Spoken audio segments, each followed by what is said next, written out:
Hello, welcome to EPG Pathshala. My name is Sharon Menezes. I am associated with the Center for Criminology and Justice, School of Social Work of the Tata Institute of Social Sciences. The topic in this module is experiential learning with special reference to social work education. This is part of the paper on fieldwork and field supervision. The purpose of this module is to introduce the concept of experiential learning as one way of learning through field practice. It is to guide the learners to develop an interest and capacities for experiential learning, and it also presents a model for experiential learning. Before we go on to the discussion on experiential learning, we will talk about what learning is all about and the different forms of learning. Learning occurs in our everyday life. Sometimes it is conscious. We are conscious about the fact that we are learning. Sometimes we are not conscious about it. It can be planned. For instance, if we have a teacher or a trainer who intends to teach and we have a learner who intends to learn, it's a clear example of planned learning. Most of our learning is not planned, it's unplanned, and we learn from our day-to-day life and the day-to-day activities that we engage in.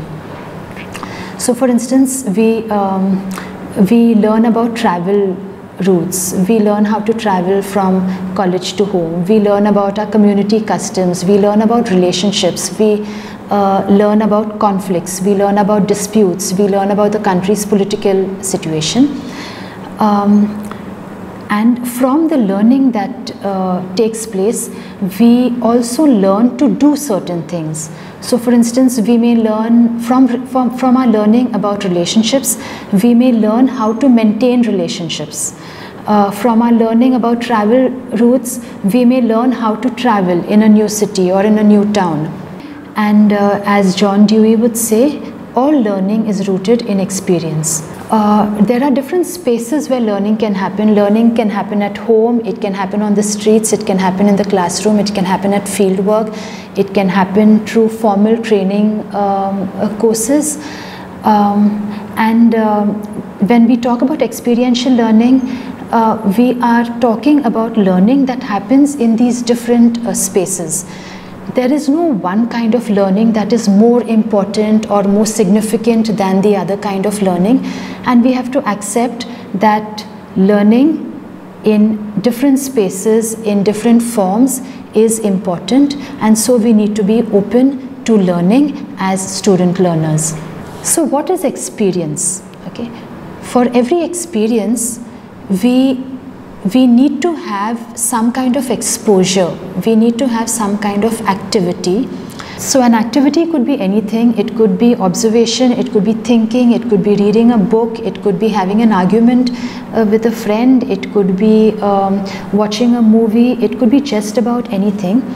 And an activity is significant because it offers as a concrete form to develop our ideas and subsequently to develop experiences. So experience is not simply an event or an activity that happens.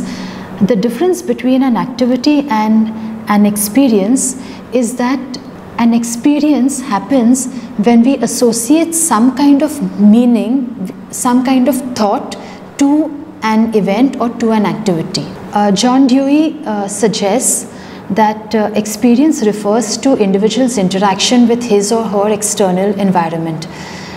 In the text that accompanies this video and the PPT, we also have some references. So I would suggest that students interested in developing their understanding of experiential learning also does further reading. An example of how an activity becomes an experience can be illustrated over here. If we visit a hospital to collect a medical report, it is an activity. We are traveling to a particular place, we are going, we are asking for a report, we are coming back. So it's a clear activity. However, when we start forming thoughts about that activity, for instance, how did the doctor respond to us? How did the nurse respond to us? Were we worried about the medical reports? how did we respond to the medical reports? What did we think about the hospital infrastructure? What were we feeling at that point in time? Were we anxious? Were we relaxed? Were we relieved? So thoughts and feelings get associated with a particular activity, and when these thoughts, feelings, emotions get associated with an activity or with an event, it becomes an experience, okay? And it becomes a personal experience.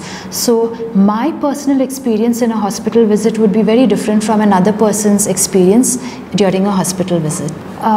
This makes experiences unique to every individual, and that is why fieldwork is crucial for social work education, because it offers us this uniqueness. It offers us a space for unique learning through our experiences. So what is experiential learning? Simply put, as I said, it means attaching meanings to information we receive and meanings to activities that we do. Stephen Hamilton suggests that experiential learning refers to educational programs functioning outside the conventional school classrooms that place participants in responsible roles and engage them in cooperative, goal-directed activities with other youth or adults or both. This definition is listed in the text. Now this definition implies three processes. It implies that learning from experience can happen if, firstly, learning opportunity is provided outside the classroom, and so we have the field context to provide outside classroom learning. Secondly, the learner accepts to perform roles in a responsible manner. So the acceptance of the learner is important. And thirdly, learning activities are undertaken in a cooperative manner. So the learner is not resistant to learning, but the learner is cooperating with the social work education agenda, and there is cooperation between the learner and the supervisor and the agency personnel. There are three interrelated factors that contribute to experiential learning. Firstly, the learner must not only have an opportunity to be placed in a fieldwork setting, but the learner must agree, the learner must be willing, and the learner must wish, the learner must desire to meet the objective for learning. As I said, a resistant learner would block his or her learning.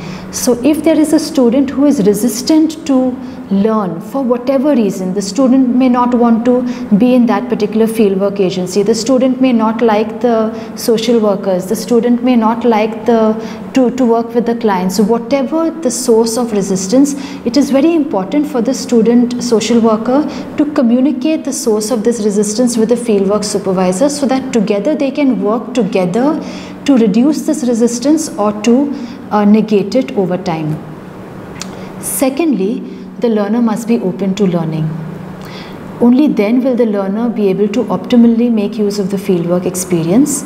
And thirdly, the learner must be involved in the learning process. So this means that the learner must play an active role rather than a passive role in the learning process. Now, why are these factors so important? They are very simple. We know that people learn best when they are personally involved in the learning experience. So we are talking about a personal involvement in the experience over here. And we also know that commitment to learning is highest when people are free to set their own learning goals and actively engage in them. Why is experiential learning necessary in fieldwork?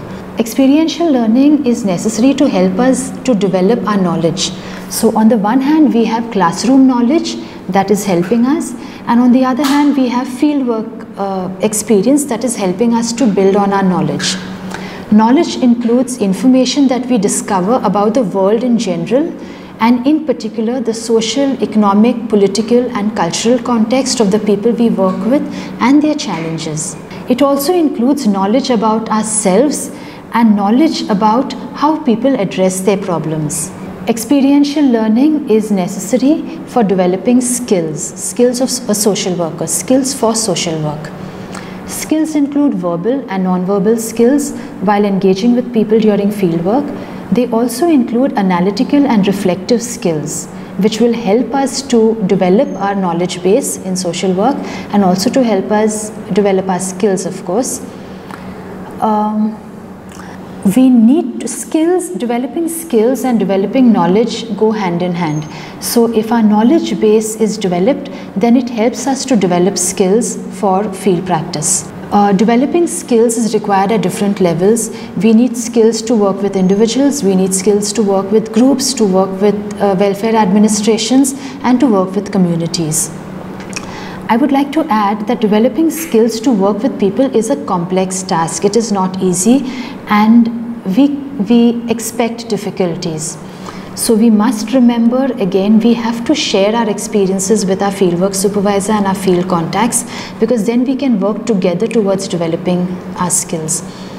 We must also remember that we are unique in a way that each of us will develop our skills in a unique manner. So the way I practice work with individuals will differ from the way somebody else practices work with individuals.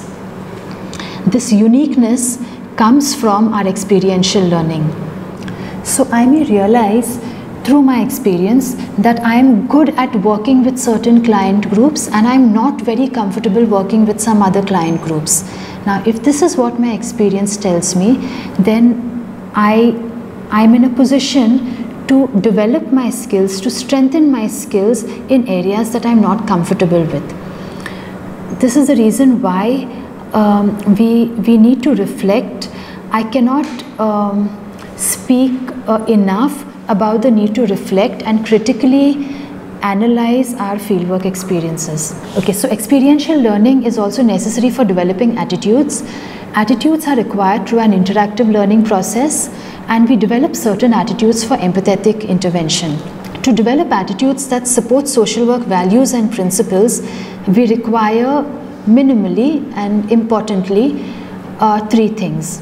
One is we need to develop our knowledge about human behavior and social processes. So for instance, why do poor people ask for money? Why do people pressurize social workers for money? Why do some children manipulate? Why do people tell lies? Okay, so it is knowledge about human behavior that will help us to understand why people behave in certain ways. Without this knowledge, we are likely to hold judgments. Okay, and this violates the principles of social work. We know that having a non-judgmental attitude is a necessary principle in social work. Without knowledge of human behavior, it is not possible to hold a non-judgmental attitude. Secondly, we need to be aware of our own beliefs. For instance, what are our beliefs about who deserves help, who does not deserve help?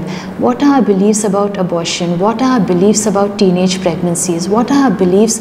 What are our responses to domestic violence? Okay, so we need to be in touch with ourselves.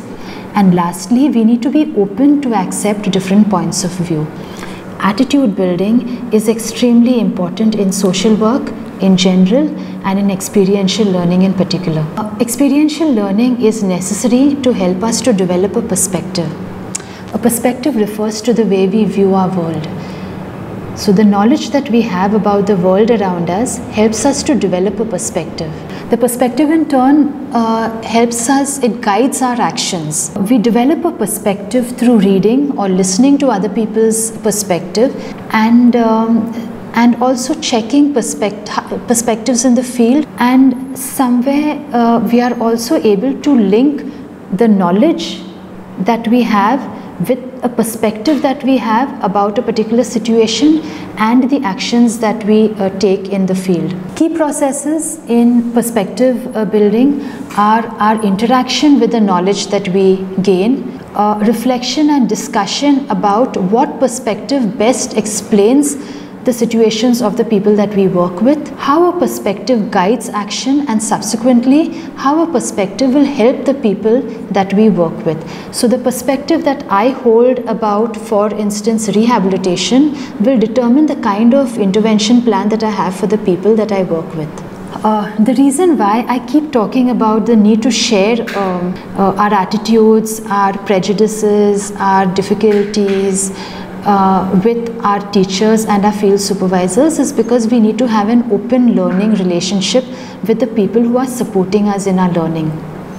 Such discussion, for instance, discussion about our personal limitations, discussion about our prejudices, okay, about difficulties that we have in practicing the principles of social work, doesn't mean that we are going to score lesser in terms of our grades, but it in a way communicates to the people who are helping us to learn, like our teachers and our supervisors. It's communicating to them that we are facing these challenges, and these are people who will help us in turn.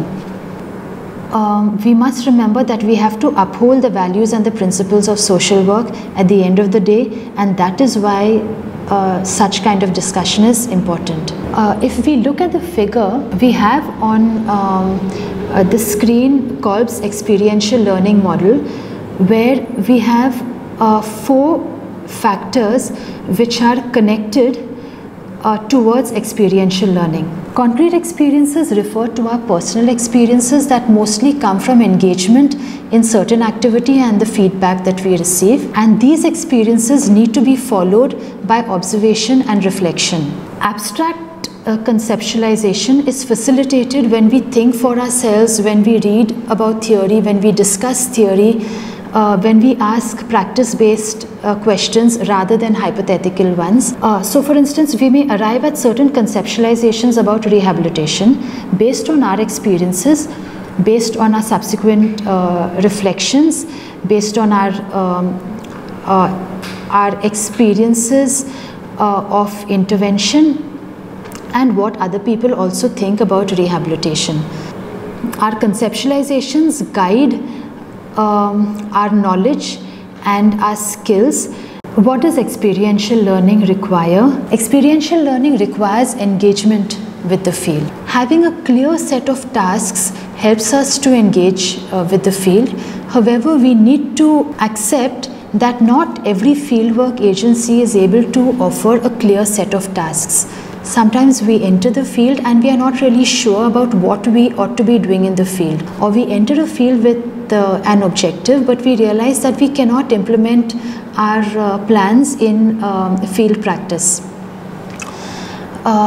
That doesn't mean that we don't engage with the field. So we engage with the field, we try to establish rapport with the people, we try to understand the problems of the people, we try to explore what can be done, what is the scope for social work intervention in that particular field. As discussed earlier, engaging in an activity needs to be accompanied with reflections about that activity. And how do we facilitate our reflections? Okay, so reflection is a term that we constantly use, but if we have to break it down into small tasks, we can reflect on our experiences by sharing our experiences with others. They could be our colleagues, it could be the fieldwork supervisor, it could be the fieldwork agency, it could be our teachers, it could be our family, it could be our friends.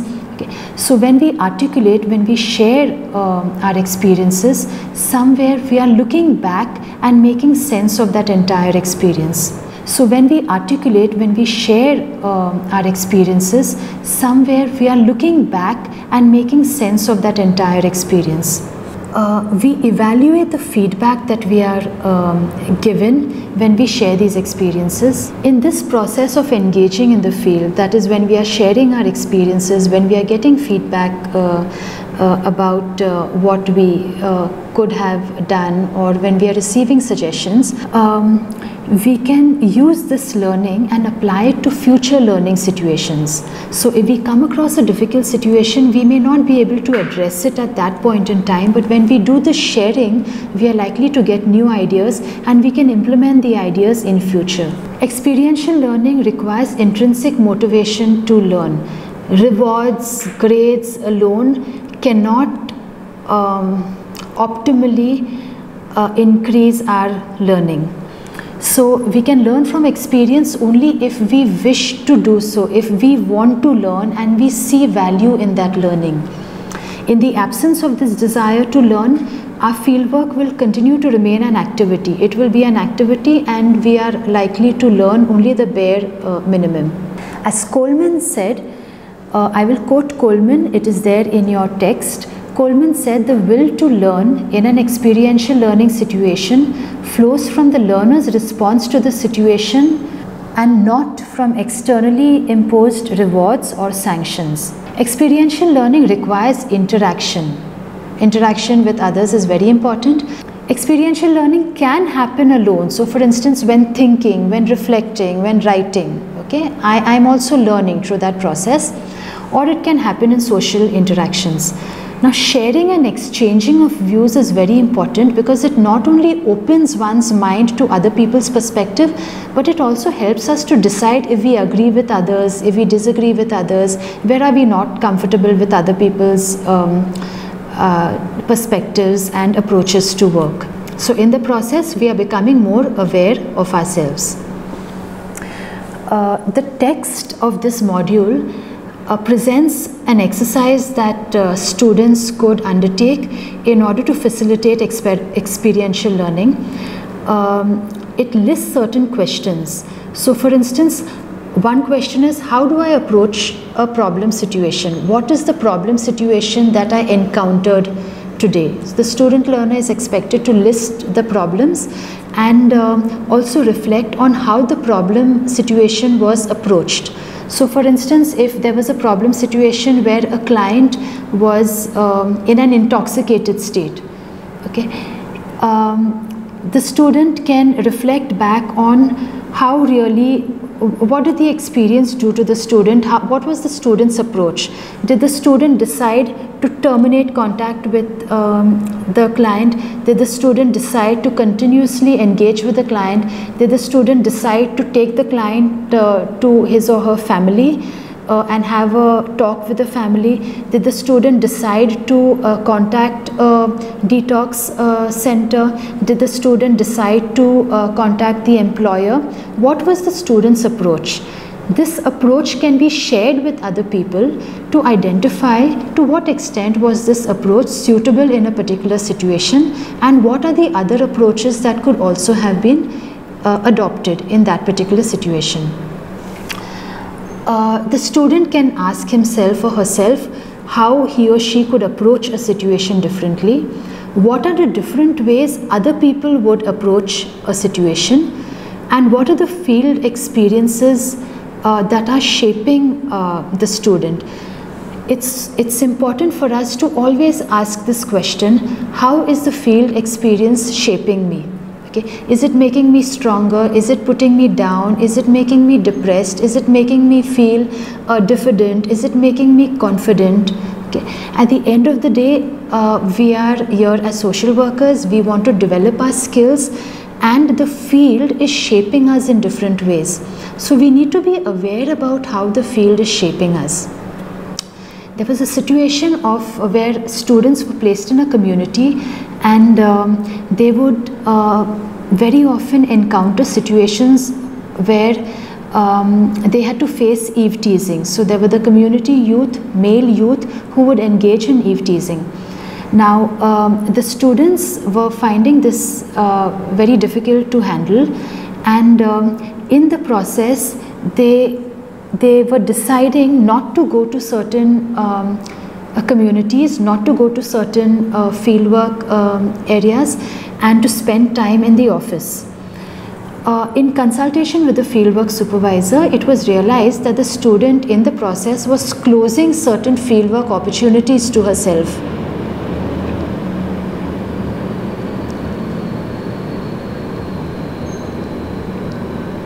So instead of addressing issues of how to counter eve teasing and how to address the situation of eve teasing in the field, the student was closing doors to learning. The discussion with the field supervisor obviously helped the student, and the student took up the matter differently, because then the student said that she didn't really want to sit in the office, but instead she wanted to address the issue. She started speaking with the community members, she started speaking with the elders, and with their help, towards the end of fieldwork, a group of students had a discussion with the community youth that were involved in eve teasing. At the end of this process, the student felt that the field experience had helped her to not just develop skills, but also to gain confidence in herself. So coming back to the question of how field experiences are shaping me, how field experiences are shaping my colleagues, how field experiences are shaping my interactions, how field experiences are shaping my thought processes. So in conclusion, experiential learning is nothing but learning from experience.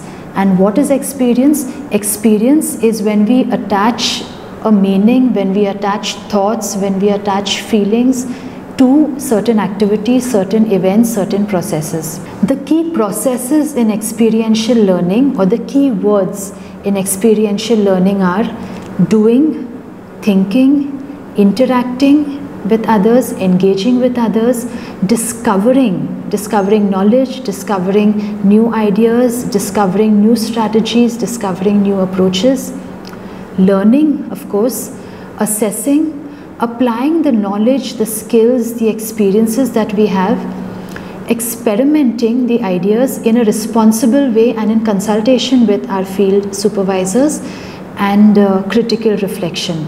To sum up, this module started off with different forms of learning, and we went on to talk about experiential learning, because experiential learning is a unique process for any social worker, for any learner.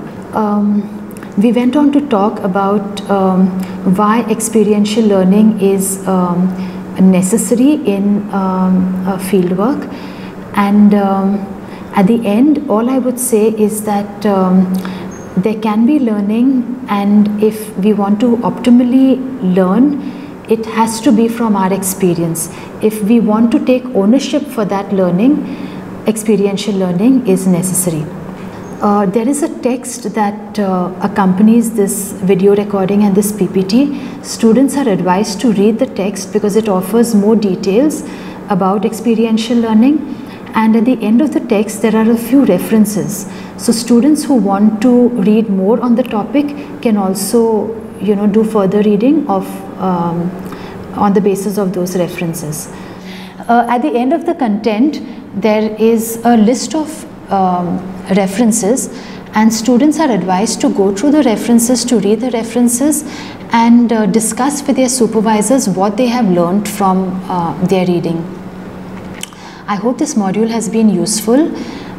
You are free to use whatever you think is useful from the content, and you can also improvise on it. You can challenge what is written, you can contest what is written, because that becomes your own experience. Thank you.